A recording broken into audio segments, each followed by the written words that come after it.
شروع اللہ کے نام سے جو بڑا مہربان اور نہایت رحم فرمانے والا ہے۔ الصلاۃ والسلام علیکہ یا رسول اللہ وعلی آلک واصحابک یا حبیب اللہ۔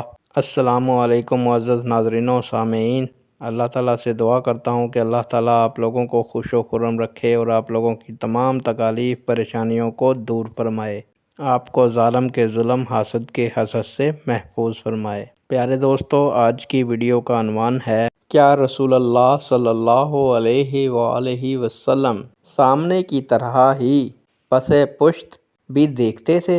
امید کروں گا کہ یہ معلومات آپ کے علم میں اضافہ فرمائے گی اور آپ اس ویڈیو کو شیئر کریں گے، چینل کو سبسکرائب کریں گے تاکہ دوسرے لوگ بھی اس معلومات سے مستفید ہو سکیں۔ بڑھتے ہیں ویڈیو کی جانب۔ حضرت ابو ہریرہ رضی اللہ تعالیٰ عنہ سے مروی ہے کہ رسول اللہ صلی اللہ علیہ وآلہ وسلم نے فرمایا، تم کیا یہی دیکھتے ہو کہ میرا منہ قبلہ رخ ہے؟ اللہ کی قسم، مجھ سے تمہارے دلوں کا خشوع و خضوع بھی پوشیدہ نہیں ہے، اور نہ ہی تمہارے رکوع کی ظاہری حالت مجھ سے مخفی ہے۔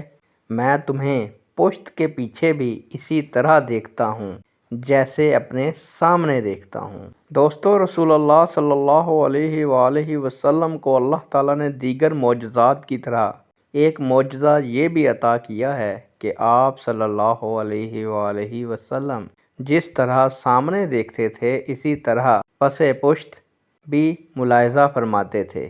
آپ صلی اللہ علیہ وآلہ وسلم کے ان کمالات پر بے شمار احادیث گواہ ہیں۔ چنانچہ حضرت انس رضی اللہ تعالیٰ عنہ روایت کرتے ہیں کہ رسول اللہ صلی اللہ علیہ وآلہ وسلم نے فرمایا، رکوع اور سجود کو اچھی طرح سے ادا کیا کرو۔ اللہ کی قسم، بلا شبہ میں اپنی پشت کے پیچھے سے بھی تمہارے رکوع و سجود کو دیکھتا ہوں۔ نیک دعاؤں کے ساتھ آپ سے اجازت چاہوں گا۔ اللہ تعالیٰ آپ کا اور میرا حامی و ناصر ہو۔ اللہ حافظ۔